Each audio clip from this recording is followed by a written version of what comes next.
Alright, so welcome to Pbteck, and in this video I'm going to give you the details that you need to track Peace TV, which is a Muslim channel. So Peace TV, you're going to find them on the east 26 degrees.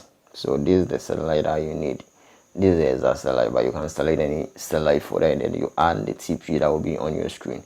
The other satellite is the BADSAT 26 degrees east. Alright, so the TP will be on your screen. You have different TPs that you can use it to track, but we have a unique one that after getting more than 60% of the signal quality, you are likely to get all the channels working perfectly. So the TP is 11996 horizontal 27500. You add this TP onto your satellite receiver or your satellite finder to track it and monitor it. After getting a stable signal, you just tight your dish up and then you do the necessary settings as well.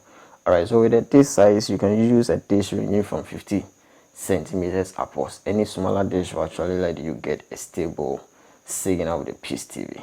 Alright, so if you find this video helpful and you feel like that, to do subscribe, hit the bell icon, and you come back for more. Alright, thanks for watching.